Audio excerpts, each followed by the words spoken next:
Welcome to episode 36 of Tailgate Update.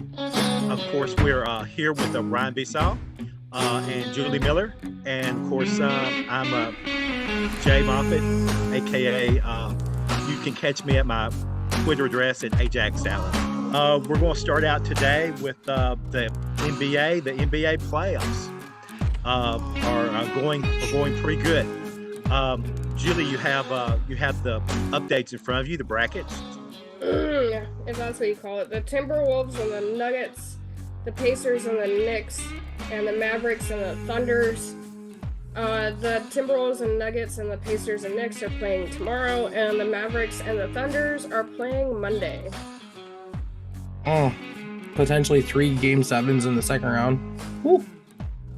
Yeah, the Celtics took care of business, but Cleveland was so hurt. You lose Donovan Mitchell. Yeah. Well, yeah, but Boston's just a steamroller this year, man. They got 3 games where they won by 50 points, didn't they? There were several, 2 or 3. Yeah, and then the other game, Cleveland just stomped them. It was like a very boring series. The game. Yeah. Who they play in the first round? They played Miami, and they won in 5 games there too. But Miami lost their best player early on too. They lost Jimmy Butler, so of course that has such an easy road. Yeah, we're really seeing all of the teams plagued, especially the Knicks. They have several players who are struggling pretty bad right now, and so I think this far into the postseason, you're gonna end up seeing that. But it's kind of nobody's healthy at the moment. Everybody's overextended, but how long can you make your team struggle through kind of thing? Seems like Boston's got the easiest road right now with the health schedule. I mean, it seems like they're the only one healthy at this time. But the Knicks had a chance to close out last night, I think it was, and they laid an egg in game 6. Yeah. Denver laid a big egg in game 6, losing by 45? Scoring 70 points? Are you kidding me? Yeah. In a closeout game? That's not very defending champion like. It's not. Yeah, they dug themselves such a big hole at 2-0. The games 3, 4, 5 were just almost must-win games for them. Game 6 was the only game that they could kind of relax, and they look relaxed. And they relaxed. This series really tested Denver a hell of a lot more than what LA did. They got guys that are really frustrated on the bench, throwing stuff at referees. Just angry, Jokic is out of his element at times during the series. I mean, they don't really have an answer for Edwards. And even in game 6, that Timberwolves win was really team oriented because they had 4 guys over 25 points. So, Minnesota really looks like they're a different team from years past. And Denver, I think they really need to step up their game because they are not the same team that were last year, even though they had 50 wins this year again. Yeah. And the thing I've got about the playoffs was just the fact that you've got 2 game 7s tomorrow. One of them is the defending champion and the reigning MVP, and a game 7 at Madison Square Garden, which I looked it up. It was 1995. Was the last game 7 at Madison Square Garden? Madison Square Garden. It was Patrick Ewing. They lost by 2 points to the Pacers. Really? It was crazy weird. Yeah. Wow. I mean, over a quarter century. That is actually fun, Jay. I'm impressed. Thank you. Speaking of Jokic, 3 out of 4 MVPs. Ryan, what were your thoughts on Jokic? Good for him. Good for Jokic. He's a dominant big man. He's a much more awkward, much more versatile Shaq, in my opinion. You can't really guard him, and when you do, he gets away with a lot of shooting fouls. Gets away with a lot of offensive fouls, in my opinion. A lot of push-offs, a lot of travels. It's hard to stop that. It's hard to stop something like that. But, he's doing a great job. He's dominant, so good for him. At least it wasn't an MVP where he begged for it like somebody did last year. Only other thing I had to add was the fact that the third MVP, it puts him with like a very select number of people, like you know, Bill Russell, obviously LeBron, um, three or more MVPs. It's a very small list. So, I mean, kudos to him. I mean, he absolutely deserved it this year. No one was close to him. So, Mm-hmm. Yeah, I don't even know if anybody in the race that was close to him. Actually, I don't even know anybody that was in the race for the MVP besides him. yeah, you're right. I mean, they had to put somebody second or third or whatever, but Shea out of Oklahoma City scored really well, but he was it was a negligible race. It wasn't like last year where it was down to the wire or anything. Right. Um, and the winding up the NBA, we've got Brooklyn Nets are retiring the future Hall of Famer Vince Carter's number 15 jersey. Woo! Go Air Vince. I don't know. I don't know what to think of it. I mean, he played there for 4 seasons. He broke one of their records for total points in the season in 2006, 2007. Okay. But overall, they did nothing in that time period. He was just there, just padding stats. So he's one of those guys. He was athletically dominant everywhere he went. But like you said, it was like I can't think of like a huge playoff run that was led by Vince Carter.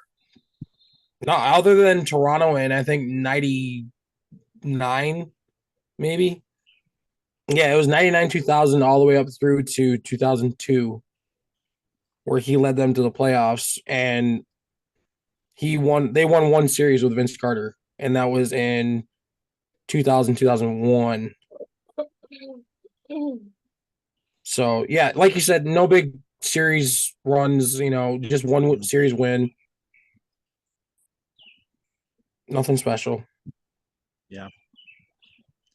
Since we're wrapping up the NBA, going to the MLB, Astros pitcher Ronel Blanco is being suspended 10 games for foreign substance found on his glove during Tuesday's game. Yeah, about that.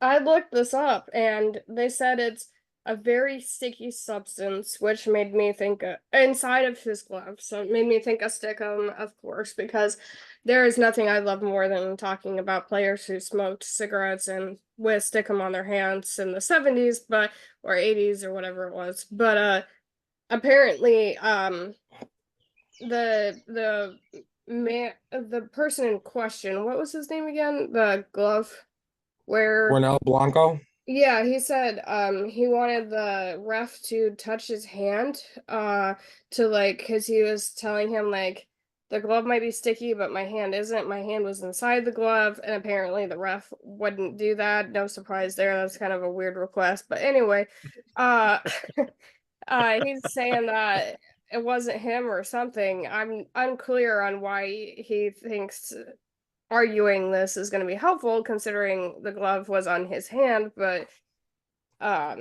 yeah, I guess we got a little stick him in the league. He just wasn't going to plan on taking that glove off once during the game, I guess.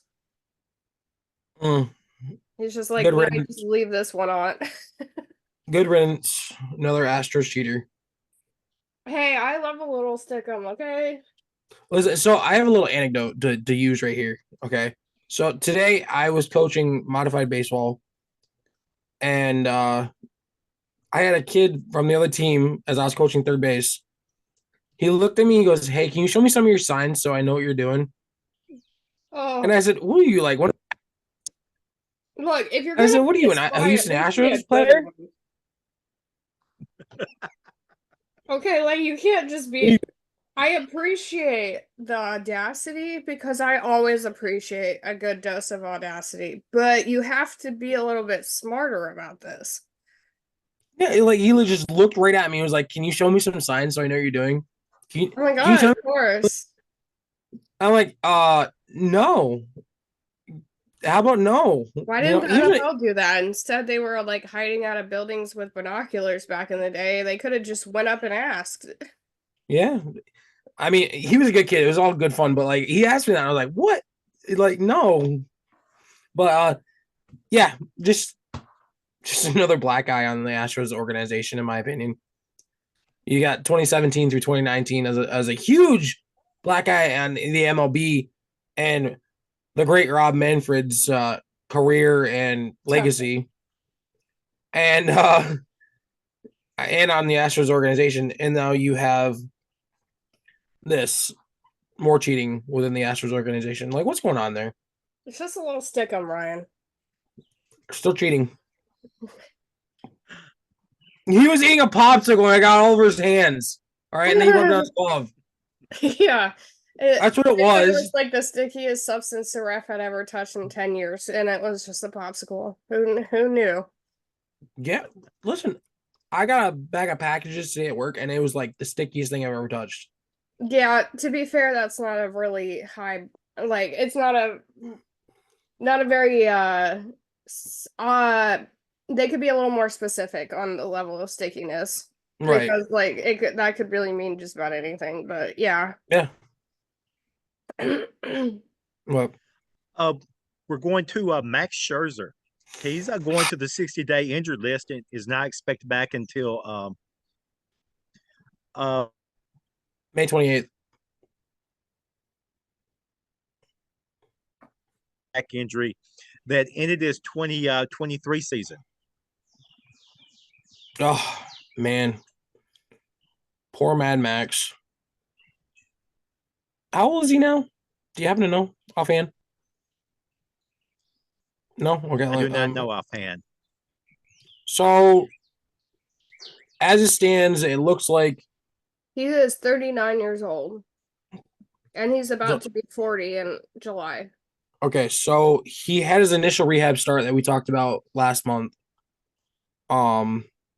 Said he appeared to be on track to possibly rejoin the rotation this month, but was scratched from his next scheduled rehab start, where they said he was going to have two and then rejoin. 6 days later, because of right thumb soreness that team doctors later identified as a nerve issue that extended into his right tricep. Ugh. He had cortisone injections and Botox injections, shoulder and neck area on May 9th to alleviate pain associated with the nerve issue. And Max was quoted as saying, "It's aggravating to deal with this, but we are talking about your nerves. You can be screwing up your arm for the rest of your life. We've got to figure out a way to manage it." And it's cortisone shots and whatever else. It's called retirement, but yeah.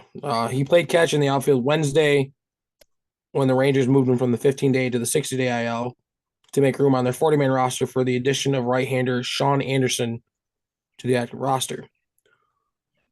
So he's in good hands.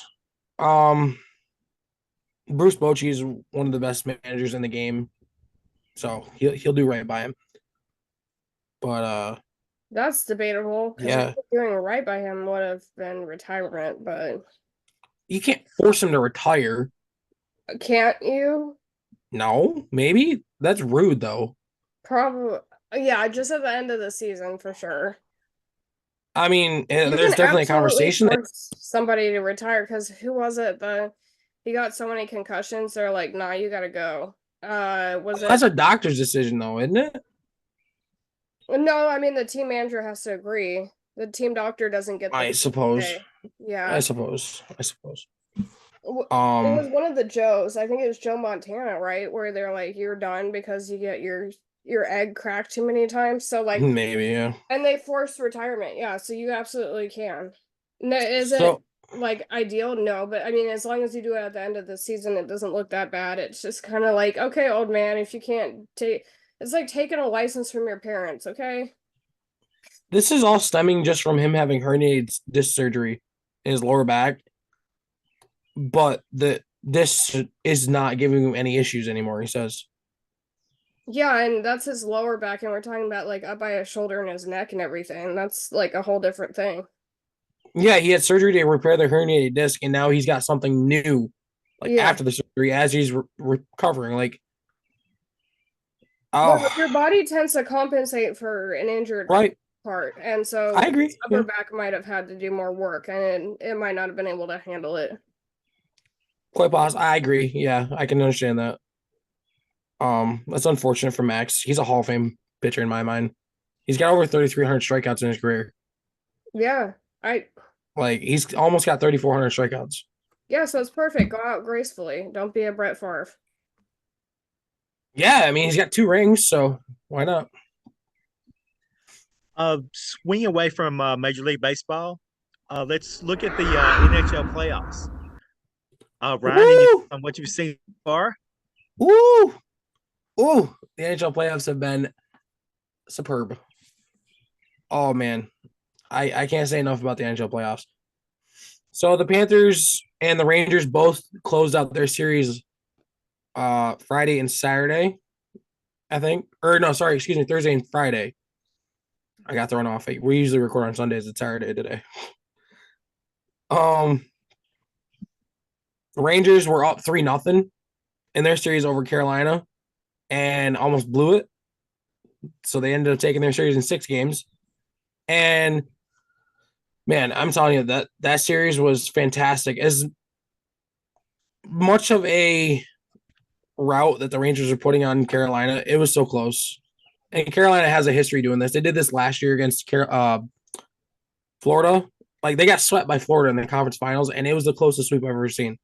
I mean, you're talking like games like 2-1, 3-2, 1-0, like overtime games. They did that in this series again. So kudos to them. But Florida took out Boston last night in 6. They were up 3-1, almost blew it. Now we got Dallas. Dallas is in the conference finals again. I think they said that's the 3rd straight year they've been to the conference finals. They took out Colorado last night in 6 in double overtime.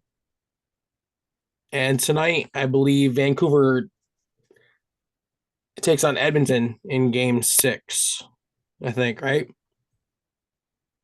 Okay, Oh, I that sounds believe right. so. Yeah. I was going Yeah. to ask you had said the Rangers had made playoff history. What was the history they made? So they are one of a select few teams to ever start a playoff run 7-0. Wow. Okay, so since 1946, 6, 7, 8, 9, 10, 11, 12 teams have started off 7-0 since 1946. Of those 12 teams, 8 of them won the Stanley Cup. And the last time the Rangers won a Stanley Cup in 1994, they started off 7-0. Yeah. So they're an elite company with 12 teams. And they're really doing a throwback to 1994, 30 years ago, and trying to have the parade all over again. I was thinking back about New York sports. They were making that run about the same time that the Knicks were making their run when they got knocked out by the Pacers. Yeah, Back the yeah. middle of the '90s, back when all Mm-hmm. the New York teams were really good. Yeah, yeah. I mean, the Rangers were the first team that I ever like really cheered for as a kid. My first hockey game, I went to Ottawa to watch the Rangers play against the Senators, and I sat like midway up. I remember this like very like vaguely. I remember this. I was with my dad and my mom and one of my dad's work friends who gave us the tickets. And we were sitting like midway up, like right behind Mike Richter. And Mike Richter was like my favorite player of all time at that point. And it was like, oh, it was so cool. When you said Mike Richter, I was thinking about the Scientology guy. All right, settle down. No, like he's always with Leo Remini in all the interviews, and he's always like, I used to be what is it, like a bouncer for the Scientologists, and I did this and that, and like so that's what I was like, oh, Mike Richter, eh? That sounds like a good No. Mike Richter was like my first favorite player of all time. I would And he, definitely totally shot my pants if I got to sit that close to somebody that was yeah, like yeah. we were like midway up, right behind Mike Richter, and it was like so cool. And like the second game I went to was like a year later. We went to go see the Sabres play the Senators, and I got to see Dominic Hasek play. Ooh, Yeah, nice. and I saw a big ass fight, and then my parents took me home because I was being a little bastard. So my mom and dad said, "All right, we're going home." Yeah, so in other what not to do with parenting techniques. Yeah, well, All right, Jay. So what's the whatever. third one? Because I want to talk about it.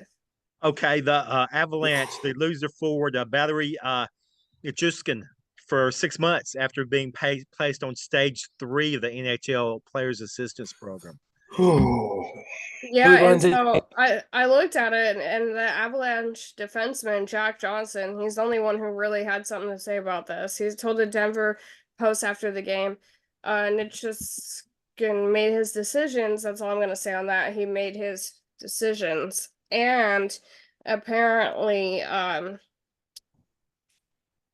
yeah, they took his. I'm trying to read where I got it. They took his plaque off, like the same day that they had put him in the program, so he's like no longer in up in the locker room. Like it seems like they've really made no bones about getting him out ASAP. I don't know, it's unclear what he did, but it don't sound good. Um, yeah, it just says he was put in the level 3, stage 3 of the program. That's all it says, and no other further information was given. Yeah, Uh, just that one guy who said he's made his decisions, which sounds ominous well, since they got rid of his locker already, like day of. So it's like, okay, well, way to raise the ante on this one. yeah. But the man So too. earlier in the day, as he got suspended, he was in morning skate. Yeah. So all of his teammates were like, "Oh, Val's gonna be here. It's all good." They didn't know until they showed up like a half hour, like before they were supposed to be there. They showed Yeah. up and they're like, "Oh, he's suspended." And then after the game, his nameplate was down. Yeah. I Very would sudden. I was going to say, Julie, you've talked before about the NHL.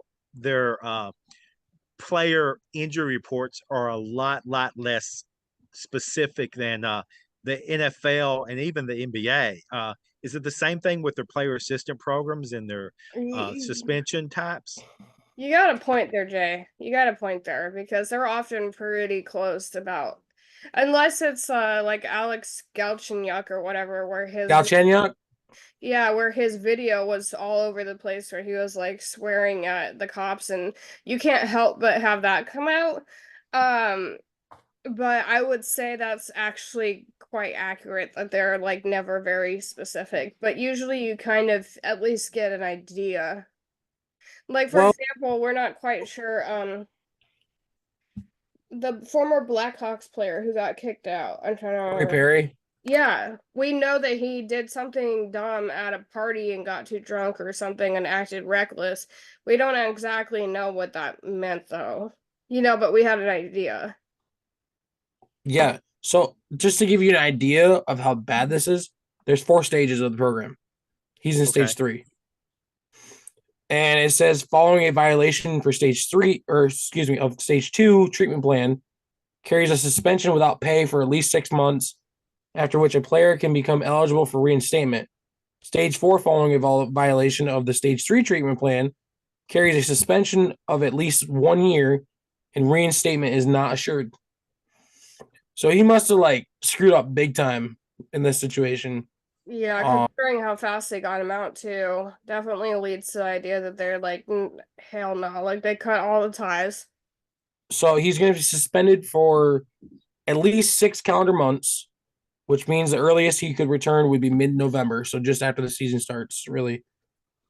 But however, the Avalanche were missing their leading playoff goal scorer after he was suspended in Game 5. So Wow. Well, as soon That's as I just find out crazy. some hot gossip, you guys will be the first to know what I find out because I will dig and somebody will talk. It's always Yeah, some source absolutely. from the locker room who says something that like is what gives you an idea. So when it happens, we will report on it. That's crazy, bro. Wow. Yeah. Oh my god. Hey, are you, quick sidebar here. Are you gonna be covering the dude that got arrested yesterday morning for golf? Adam Scheffler? Yeah, I can look into that. Scotty. Oh, yeah, Scheffler. He got Yeah, arrested and Scheffler. then so he got arrested and then released with a bunch of charges, and only Yes. one was a felony, and he had like three misdemeanors. Was Yeah. released, teed off at 10 o'clock in the morning, and shot a 66, which is like 6 under Yes. par. Yes. Like, good for him. Look, a Yeah. felony It ain't was. gonna keep us down, okay? Yeah. Oh, I mean, he showed up with 10 or 15 minutes Yeah. of warm up instead of the usual hour or two. But the to me the most hilarious thing was he said in the receiving room, where they were the holding cell, that he was warming up for the days, for the days golfing. He was Jay, did doing his you just stretching. call the holding cell a receiving room?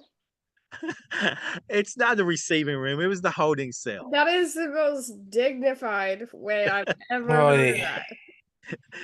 Listen, It's a Yeah, it was a He got country club he arrested. was turning to. He got arrested on a misunderstanding at 5 o'clock in the morning in rainy, dark conditions. True. Yeah, No that's how flagger most always whatsoever. happen. I'm There was getting no flag. I'm getting the Like, idea that you haven't gotten a lot of family calls from jail, Jay. I do not take the collect calls. No. Because no, you're I do like not. the I do not receiving accept the room. charges. The receiving room. The James gets receiving phone room. calls. Like he gets phone calls and they're like, "Do you accept the charges?" No. Click. No, I do not. I was going to say one other thing about the claims were that he had the PGA placard. It was a PGA courtesy car he was in. Huh. Yeah, that's what surprised me. I was like, was he driving like an unmarked car? Was he wearing dark glasses, unrecognizable? But he's the number one golfer in the world. But the person that arrested him was not part of the regular golfing security force. It was a person that was investigating the auto accident. So he Yeah. wasn't assigned for that. It was a shuttle bus that struck a pedestrian at 5 o'clock in the morning, Oh my and Right. god. they were What's pronounced going dead at the on scene. here? Yes, it was a horrible, horrible Yeah. incident. And so like Scheffler tried to avoid all the traffic to get to Right. warm-ups and drove across the median, to which he was told to stop. He Ugh. drove 10 to 20 yards more.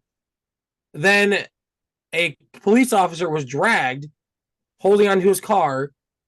He then waited 10 more seconds to roll down the window to talk to the cop, to which then he was ripped out of his car and placed in handcuffs. Yeah. Yeah, it was crazy. It was a misunderstanding. Bro, it was a misunderstanding. What is going some, on at 5 a.m. out here? Like, stay in Like- bed like everybody else. He can't. He had to go warm up. He had to tee Okay. off at 10 o'clock in the morning. So he had to be there by 5 o'clock. All right. Yeah. Have a couple cocktails in the clubhouse. Go ahead and, eat some breakfast. Look, if he slept another hour, none of that would have happened. Probably. I mean, they showed the clips. They're all over the internet. There was a ESPN reporter there that was right behind that they pushed him away. I mean, for on the scene reporting, it was just amazing work. Stuff you don't Yeah. see at all these days, But it was brilliant. And he said, "Are you that Scotty Scheffler?" He says, "We're taking care of it. He's going to jail." Yeah, What like the there's nothing. officers- He's going to jail, and there's nothing you can do about it right now. There's nothing you can do about it. Like, that was a little smug, but like at the same time, when you watch the video, he was like being genuine. Like, he's going to jail, so just relax.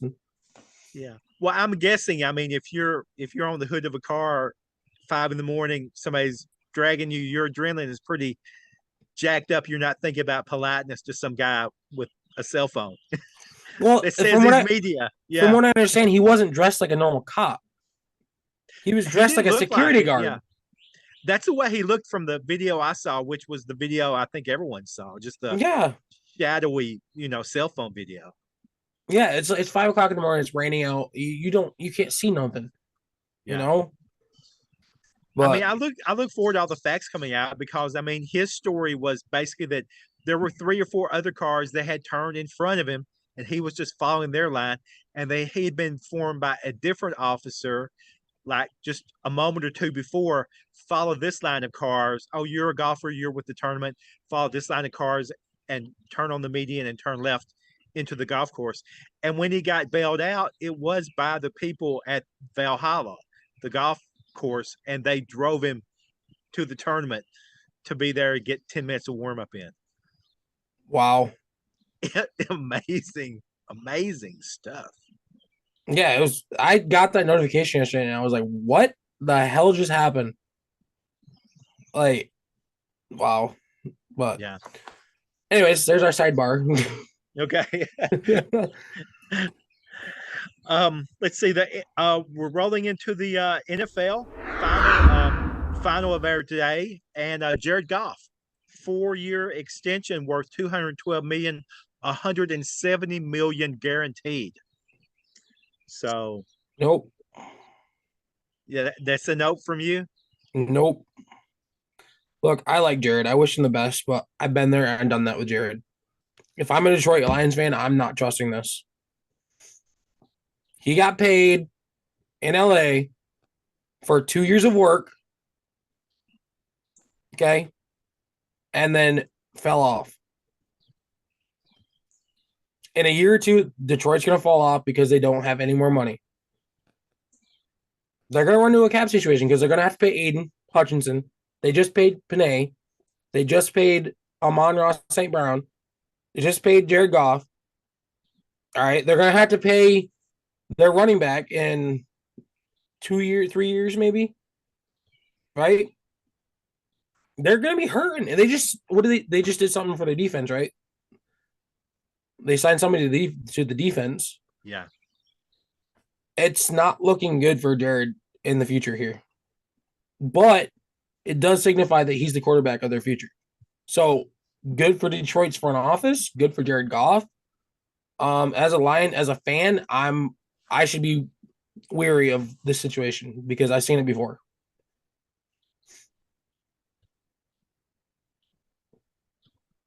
But when you think about it, I mean, it's a very short list of quarterbacks that have been good for 4 or 5 years in a row in the league. But I mean, he was good in LA and he was good in Detroit. So, I mean, it's what, maybe 8 or 10 guys? I mean, not counting guys that are 38 or 39. Jared was good for 2.5 years in LA. And then he had spurts after that. So, and in his first year at Detroit, it was growing pains because they were not ready to be a team. And then the second year, he took a jump. Great. Should have made the playoffs. Didn't. And then year 3, takes him to the NFC Championship game. And they should have won that game. So I can see why they paid him. But as a fan, seen it done before. Like I said, I'm wary of the situation. Okay.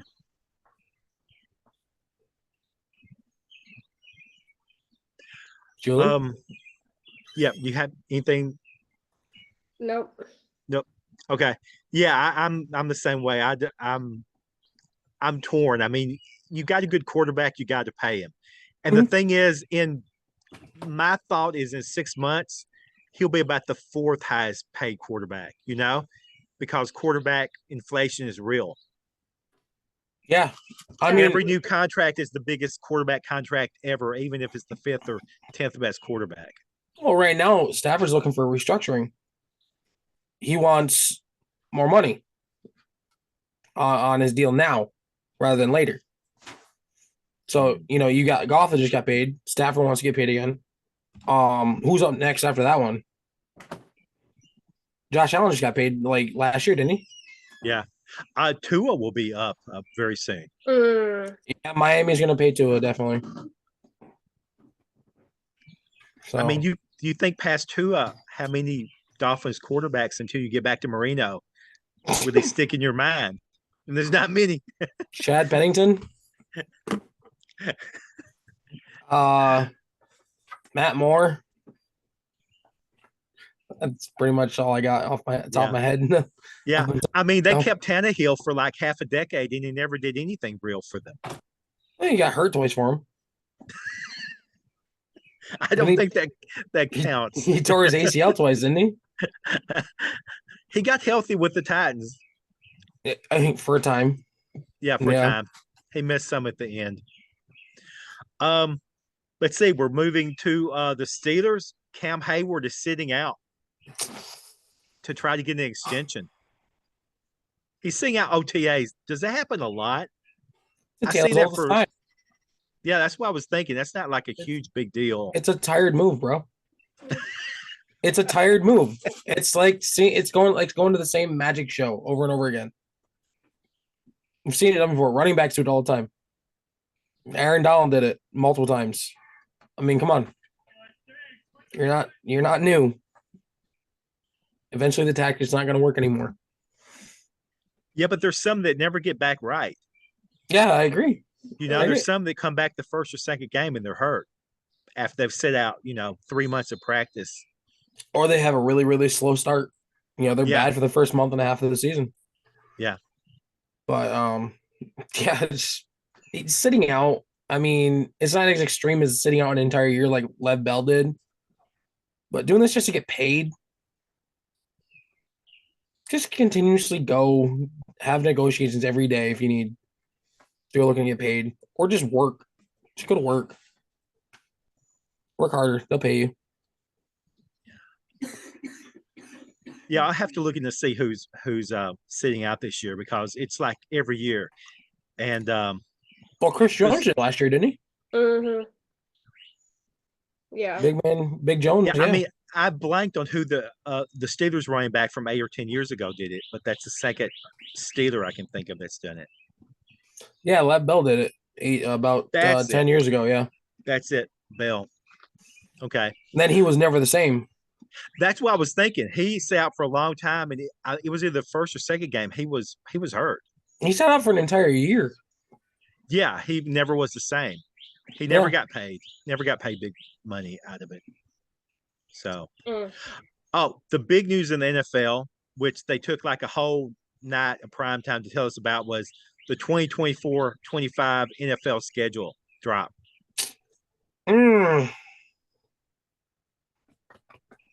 And did anything really jump out to anybody? Julie, what did you think about Seattle in particular, but maybe in general too? Yeah,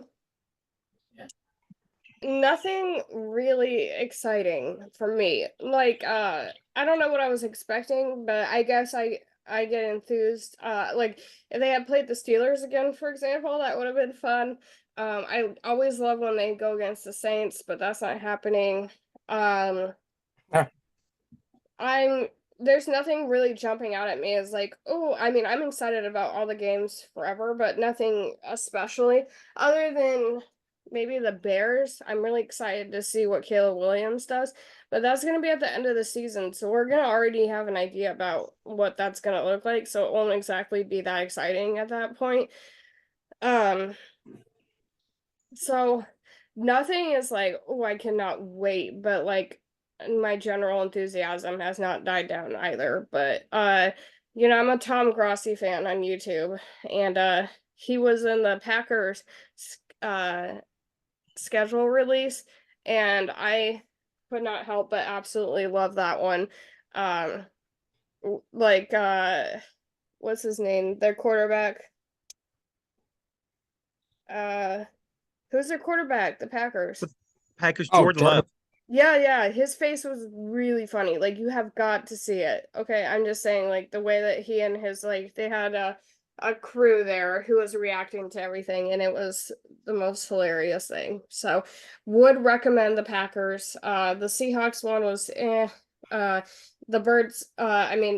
bird, our mascot smashing everything was slightly cathartic possibly, but the whole like metaverse glasses thing was like meh. So like, I try to get into all of those, but So definitely catch the Packers. Would recommend. But yeah, nothing on our schedule is like, oh my God, I can't. Like, this is going to be the best game of the season. No. You don't look forward to the division games?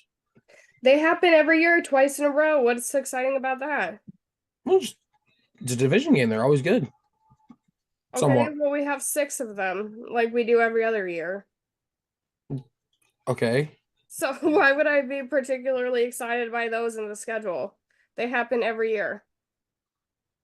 I thought we were Okay. supposed to say things that jumped out that were exciting. Well, you said you weren't particularly okay. Never mind. Don't worry about it. Yeah, I love them all. I'm just not Okay. on the edge of my seat for any of them. That's all. Got you. Okay. I'm I I'm mean, not a fan of having 2 Thursday night games for the Rams this year. Mm. I'm so sick of Thursday night games. I hate them. They're dumb. But they have the Rams on primetime 5 times this year. So hmm. a little respect there. Oh God, But I always get nervous when that happens because we had to struggle through the primetime games last season. yeah, Awful, all of them. yeah, Yeah, just about. for here in Tennessee, it was very lucky that the Titans once again are saddled with just one primetime game. Yeah. That's about right. They are Yeah. not having high expectations. What they what they lose out on in you know national draw, they make up for in the lackluster appeal of their players. Mm. So they've got a second year quarterback that there's never been less shine on the second year quarterback ever than Well, Will as Levy. long as it wasn't like what wasn't it the Broncos and the Bears were like perpetually in the games last year? Like the and it was like give it a rest, like let the dead lie, okay? Like damn. The Broncos were Um. expected to be competitive, but they just were not. Yeah, but like Yeah. anticipate that maybe it won't like does it have to be every single game? I mean, at one point it was just like this is too painful. Like and the Bears were supposed to be really good too, but they weren't. So then it was a clown show. And I'm like, well, maybe we just maybe no team should ever be there that many times. You know, just in case. Just in case. That makes sense. That's Mm. what happened with the Jets last year. They had to flex Yes. them out Oh, of a couple. But the second game of the year, as far as being excited about people coming to Nashville, um, I mean, Aaron Rodgers coming for the second game of the year. I mean, mm, the very good chance he's still going to be healthy. We're excited about Mhm. that. Okay, it's just the second game. Uh, and also, since 3 or 4 years ago when Brady came, there really hasn't been that huge of a star. I mean, when you think about the star quarterbacks of the NFL, uh, you go Jacksonville, Houston Texans, Tennessee, and Indianapolis. There just hasn't been any star power there in the mhm. last 5 years. So Brady came 4 years ago, and then second game of the year um, with Rodgers coming, there'll be a huge buzz, huge ticket prices. But my secondary team that I follow the Cowboys. Two of their games I'm excited about. In the middle of the year, they play Sunday Night Football, late October. They play San Francisco 49ers. Oh yeah. So we'll find out if they're for real this year Mm, pretty soon, not have to wait mm. until It's like the what? last 2 or 3 games It's like of the what, week year. 4, week 5, something like that. October 27th, yeah, I think maybe week 7 or 8. Okay. Yeah. So they'll both have a chance to ramp up to it. And So then for me, the Thanksgiving Day game where the Cowboys play the Giants, Well, and all oh, Thanksgiving games are that'll be A1 for me. great. absolutely, yeah. I'm So tired of watching them play the Eagles and look deceptively good I'm before gonna getting put in a crushed by little everybody else. I'm gonna put in a little sidebar here for all the lady football fans. We know it's hard out here. We know that you're gonna have that one uncle who's gonna tell you that you need to get in the kitchen when you're trying to watch the goddamn game. And yes, you are gonna have to serve them a hot cup of reality when that happens because anyone can go in the kitchen and work. And So I'm just empathizing with you. I'm also empathizing with that uncle that I'm gonna ream really, really hard. But I see. Oh, yeah. So we're not gonna have to wait for Stafford Goff 3 that's coming to us Sunday Night Football week 1. Week 1, that's nice. Yeah, Stafford goes back to Detroit week 1, Mm, playoff rematch. that'll be a big one. That'll be a big one. Yep, we get Stafford versus Williams, Stafford versus May this year. A lot of good QB battles I'm looking forward to this year. It will be Goff versus Williams twice this year, right? Yep. Because it's division. Yep. That'll be good. Mm-hmm. Ooh. So, anything else on the schedule front? I mean, I really am excited about Caleb Williams. I'm just gonna reemphasize that. I can't wait really? for week 1 of the Bears and seeing like what happens. I'm not saying that like, oh, he has to be amazing right now or that means he's a permanent bust or anything like that. But yeah, I just want to see like because the trajectory, like people put a lot into what happens those very first few weeks and so I'm excited to see where the trajectory goes. Is he going to naturally take to it? Is he going to be awful and everybody's going to scream about him being a bust? Is he going to be so-so? Like, and obviously, seeing CJ Stroud go for another round, like, not wait. Yeah. Because he's already like Tom Brady in the making. So like was it a fluke? Is it gonna happen again? Is he gonna like these are questions we need answered. I mean, they just added to their backfield too, so shouldn't be. Yeah. He should have a little more help other than He did it all with nothing, and that not they had a decent run nothing. game last year though. What? And they had a decent run game last year and they just added Crybaby Diggs, so Yeah, but they just didn't like they didn't have a lot of main names, like a lot oh of yeah, I get you. Yeah. and they created magic, so I just cannot wait for that. So I Yeah. guess just seeing where our rookie QBs are at and our not quite rookie anymore. I just want to see the Bears develop a quarterback. Yeah. I mean, Just that's once. definitely true when you've got some really low rating teams out there, but then they all have like new quarterbacks. It's going to be Mhm. hard to find a game you wouldn't kind of want to watch because it's either like a new start or a team that was going to be pretty good anyway. So that's different than other years where the number 3 draft pick is some huge offensive lineman that's going to give you 20% less sacks. Dude, so just to piggyback off that, I have a buddy on Twitter that I went to college with. He's a Panthers fan. Mm-hmm. He tweeted out the other day, the Panthers only get one primetime game. The NFL absolutely hates us. Why would you get more than one? You're lucky you got one. Yeah, honestly. What does Carolina bring to the NFL? And that might be one too many. Literally, that might be like a Broncos Colts fiasco. I mean, I want to be excited when I have a primetime game, and I feel like last year it was like oh my God, this is the only game available at this time slot, just like for most of them. The last Yeah. 2 years, a lot of primetime games are like gasoline covered needles in your eyes. Yes. But like you both know, it's like the Thursday night game is the one that's just impossible to flex because they have to schedule around it. And Mm-hmm. plus, I Yeah. think the last year what made really, really difficult was I think it was 4 international games.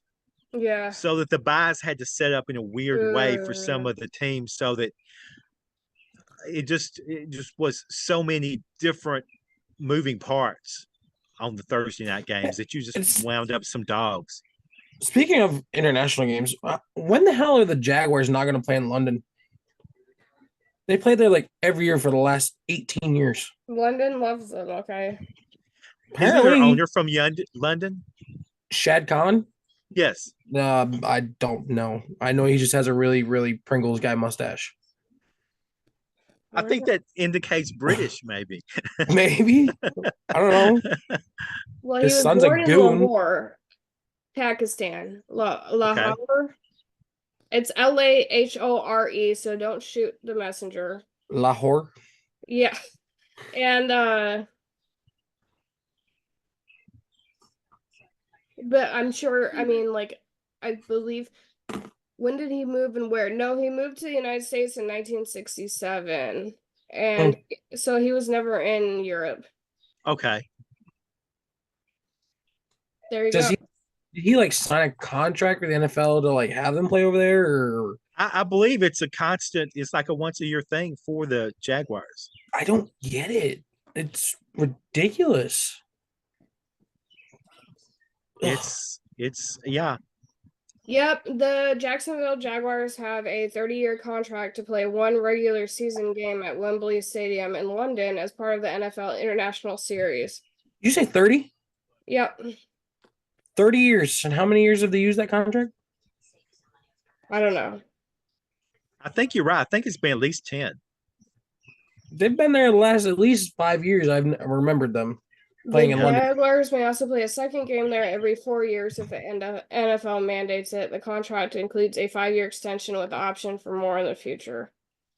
Wow. Why don't you just move the Jaguars to London?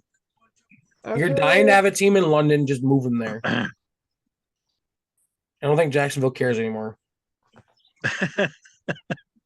Oh, I guess the A bunch of them became Bucks fans anyways, and Brady was there. so it seems like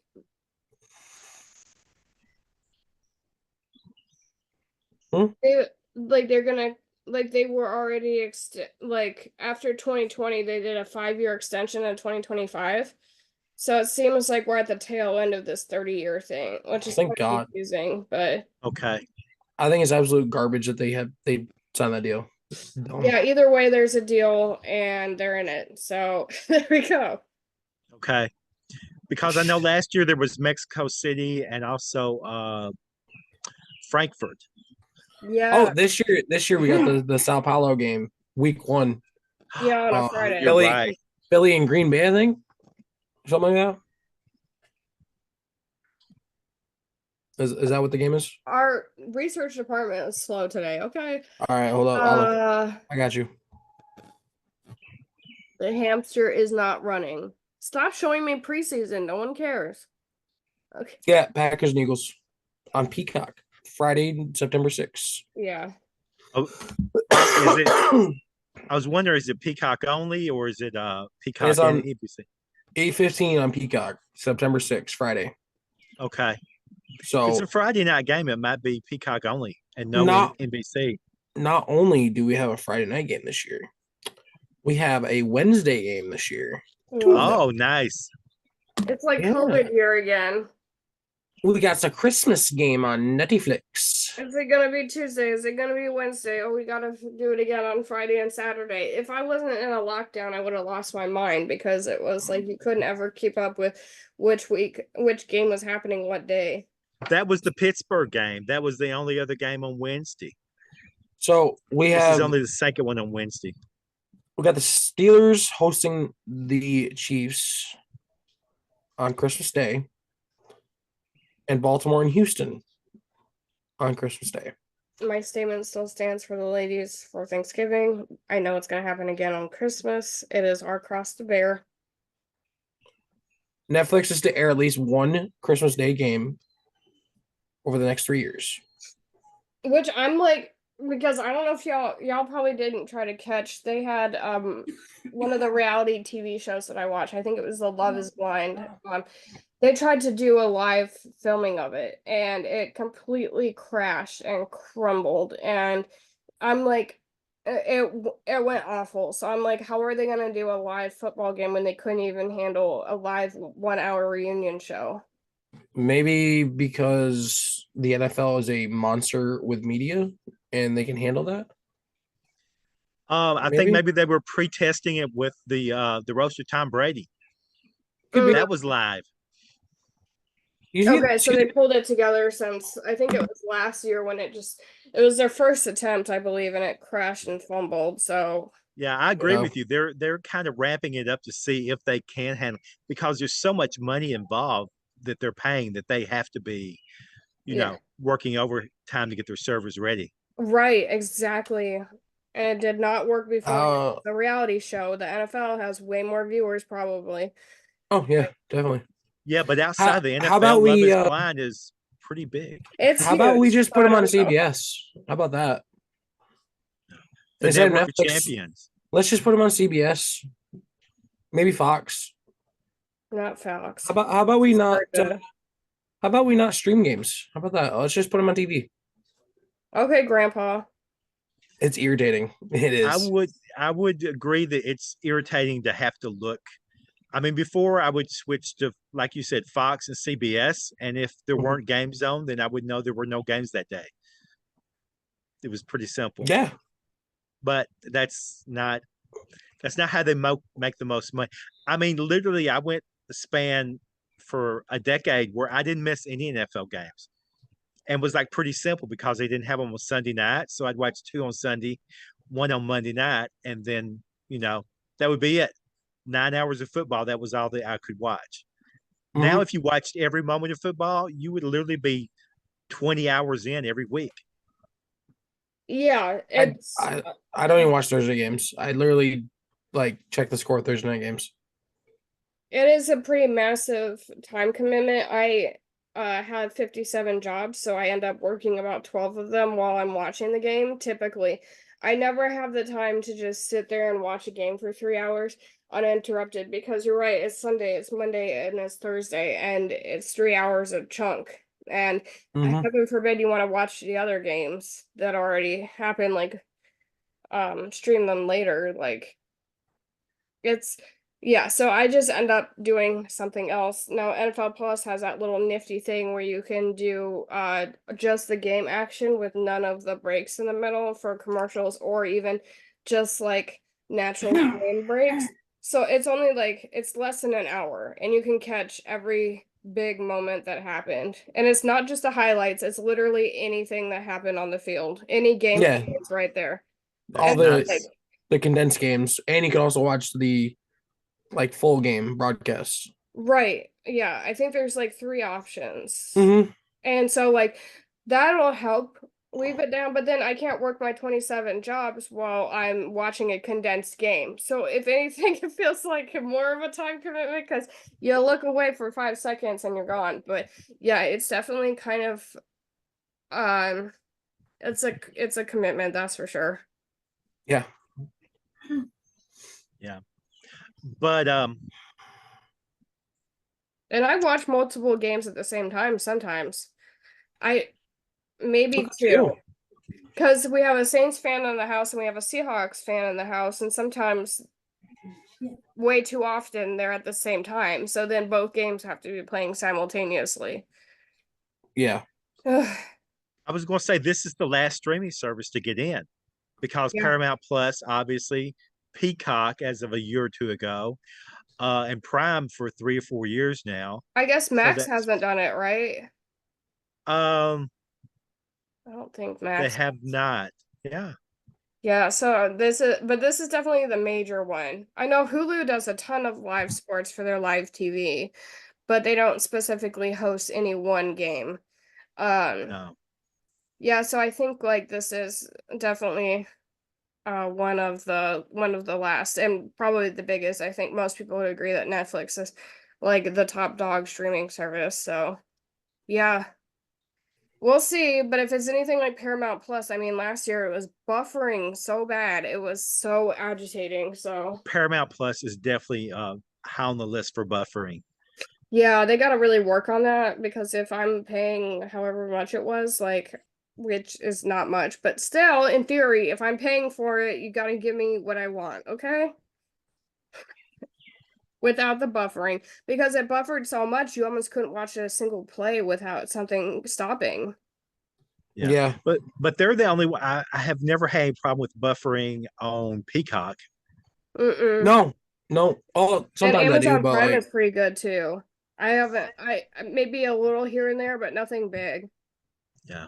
And I love their show, of course. So, like, because they're Amazon and they're not through one of the bigger companies like ESPN or NFL, they can kind of freeball it a little bit more. So, like, I always love their more organic cast, is what I would call them. Yeah, I do like the way they don't really copycat anyone. Yeah. That's nice. But they don't have to because there's no expectation because like they're kind of their own they're not held accountable by a much bigger franchise. Amazon rules all, and so whatever they want to do, they can. And if that means Fitzpatrick is going to show us his shirtless, hairy chest, and that's what he's going to do. Yeah, I agree with you. It seems like Amazon on their broadcast are kind of playing like the long game. They're wanting to build up some identity, wanting to build up some loyalty.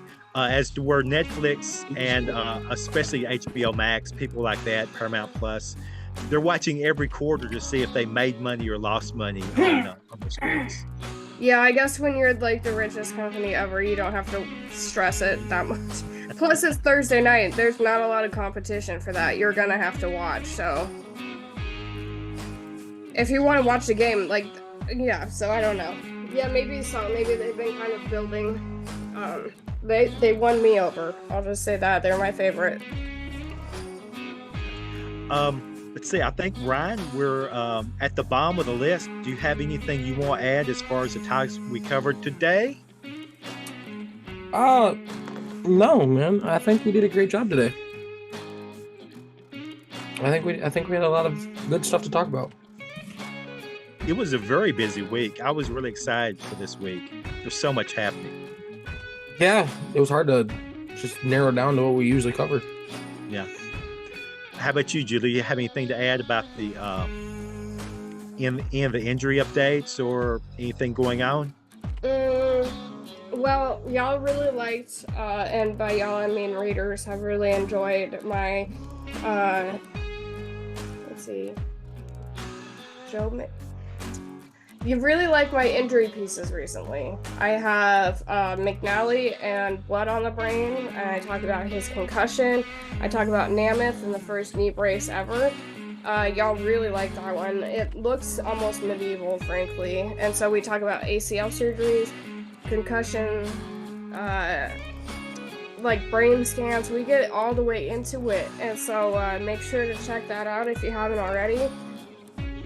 If I had something else to say, I would have said it, Jay. Okay. That sounds great. It sounds like we're ready to wrap it up then. All right, yeah. Let's go.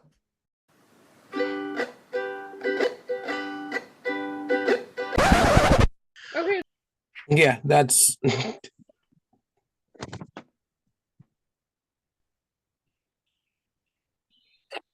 She's our biggest fan. That's why she's so excited.